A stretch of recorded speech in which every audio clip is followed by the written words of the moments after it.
Hey guys, today I have a video for you guys about which gas blowback pistol you should get when you get into airsoft.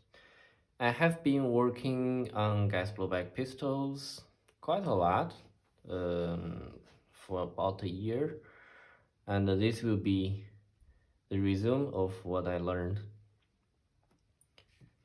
Here you have your, I would say, typical out of the box Hi-capa. I'm gonna say this is between what you can get for between 120 to 200 euros, what you could get. Okay, forget this one, forget this one. Okay, this is what you probably will get for the money. You can choose normally for this price a decent looking slide with some cuts, different colors. This is SSP1 with a slide I worked on a little bit, but essentially stock slide, stock outer barrel, stock blowback housing, all stock. Okay, this SSP1 costs you 135. I really like the SSP1 for a simple reason of the steel trigger set that comes with it. Other than that, I mean, the slide is, you can see the wobble, anything, but it does cycle, it works.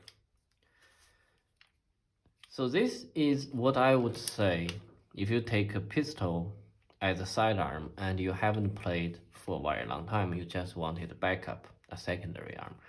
That's why I would say you get something around this. It can be a KGW, well, SSP1 is a mix of KGW parts. But anyway, you can of course take a TM. There's nothing wrong with that. I just think for a sidearm that you don't plan to spend too much time on, a TM might be too much money for what you get. And that plastic slide with stock blowback housing and stuff, if you don't maintain it, it's gonna break. If you move to CO2 magazine and stuff. So for the money you can get a decent full metal slide. No reason not to get it. Take one with the good internals. WE have terrible internals, but they also work and they look pretty. So if you don't plan to use, actually, yeah, you can take a WE if you don't plan to use it too much, like just a sidearm, so you have something that if your game goes well, you don't even plan to use it. Something like this, below 200 euros for sure. Don't spend more than that. They're absolutely okay around 150. Now this is when you know what you want. When you start to understand what, especially in this case, Hi-capas, you want to use it actively, that instead of doing reload, you actually go to your secondary. Sometimes when you're in close quarters, you actually just take the pistol only. This is not a complete build yet. I'm still missing the front and rear side, but this is all functional. Apart from that, this is still SSP1 lower because I like lower, as I said, steel trigger set.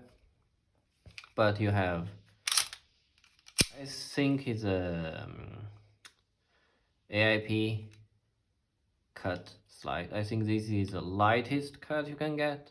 I chose the one that is the smallest. But this slide is still around 50 grams. And the TM plastic slide is 30 grams. This one has a Calcal technology lightweight blowback housing, CNC. You have the Calcal technology hole pop chamber that has, let me just show you guys real quick if I can get this thing opened. It's gonna be tricky.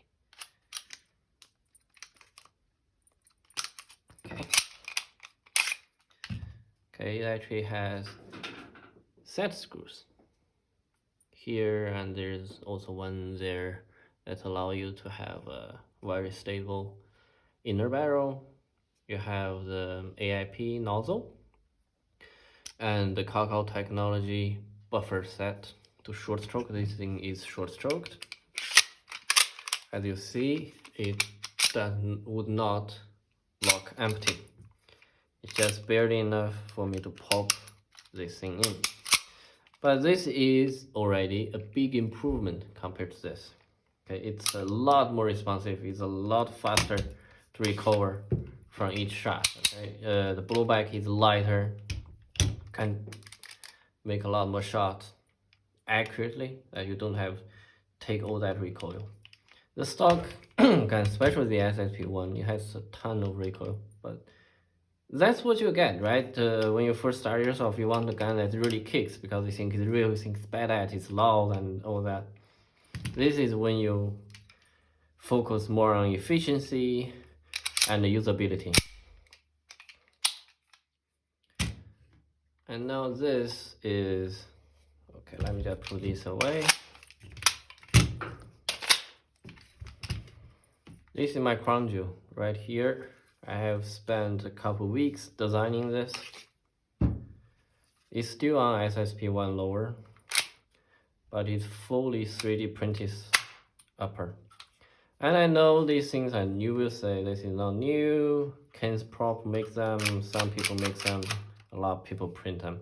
And what makes this one different is this has a fixed barrel and hole pop unit. Okay, so this slide is not just a copy of any slide. It's actually designed new. As you can see, I have the nozzle ported, cut all the way. Otherwise, because it's pulled back by that edge there, a lot sooner than you would in a stock gun. Okay, it doesn't fully expose. If I don't port the nozzle, the gas has no escape, and it would crack the 3D print slide. It has a TDC. You have this screw here. This is a cover. Actually have a nub inside it. It also takes a longer barrel. And this slide printed in different. This is PLA print. I got better quality. It's easier to print. And this is designed to have zero wobble in the lower. Okay, you can see all the contacts, these little legs. All these surfaces are made to match. Just get it to focus. It's very different from your stock chamber. Like once this thing is on, there's no side-to-side wobble or up and down, like very tiny. And this is printed with PETG, very flexible. And this slide weighs 17 grams.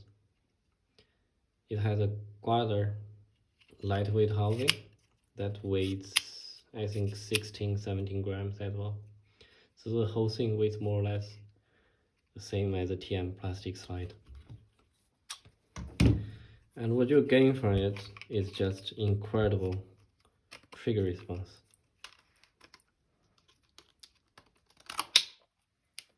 Just put it back together.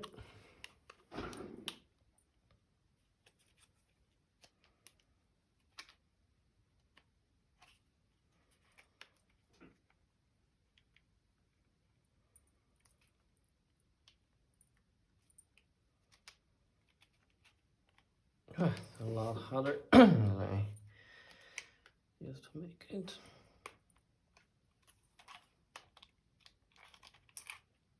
The one good thing about PETG is really durable stuff. Like I don't have to worry about anything about it. It won't break.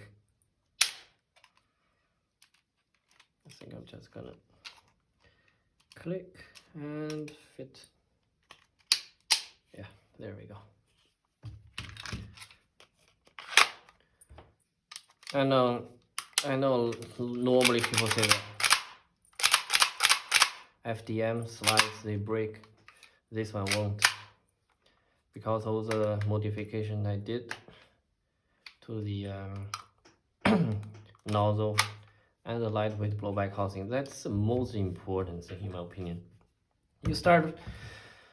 If you start with a TM Hi-capa, just pay the extra 20 to 30 euros and get you a lightweight blowback housing. That's gonna make your gun actually very competitive. You can actually take a TM Hi-capa, put in a lightweight blowback housing, tight bow barrel, new bucking, a short stroke kit, and you actually have a sidearm, or that can work like a primary. That thing will last very long and will work very well. Now these guns are not loaded, but I will shoot them a couple times each, just so you guys have an idea on how hard they blow back and what's the trigger response. I'm gonna start with this one here. It's gonna be the loudest and kick the hardest. Okay. This upgrade one. You can already see my hands are moving a lot less. And this one here, you just feel nothing. And I hold like this. I think the mag is a bit empty. But you can never do the same thing with. You can see the gun vibrate, and with this one, it's gonna be.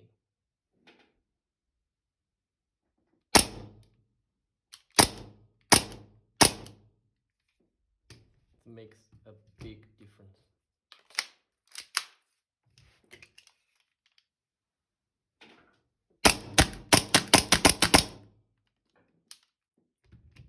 And there you go. So in summary, if you just plan to use it like sidearm, you don't have too much budget, buy a gun that is around 150 euros. They will last, and you don't have to do anything with it. Don't go with a TM. They will need some maintenance, but they are good upgrading bases. Once you have that gun and you start using it and you want something more, the most important thing to start, lightweight blowback housing and the lightweight slide. The stock SSP1 slide, I think it weighs 140 grams. This one weighs 50, and this one weighs 17. This is when you start play CQB, you're probably gonna, instead of running gas, you will use HPA, because like this slide, that nozzle, the porting is made to work in a certain pressure. It's made to work with, in this case, I'm actually using black gas with it. It's winter. In summer, I would be using green gas. So if I'm starting to use a weaker gas, the porting need to be less. So this ideally, when you have a good gas blowback system, you actually have to design it around a pressure that you want it to work the best.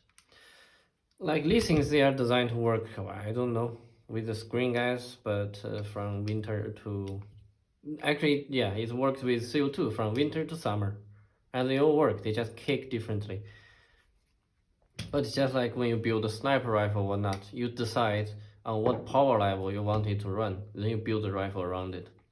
So for example, this gun, it's designed to run with shooting 0.4 gram BBs with black gas, or even better, I would just say number. This is designed to shoot 150 psi all year long with 0.4, and it shoots 2 joules with 0.4 with this tight bore long barrel.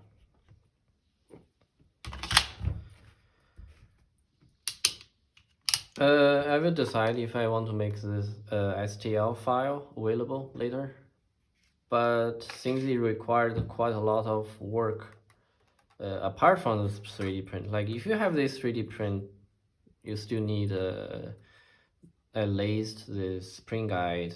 You still need to work out the blowback housing and the nozzle. So it's not really drop-in, and I don't know if I'm really interested at giving an STL file that is not drop-in. People will just print it and say it doesn't work. So that wrap it up, and thanks for watching.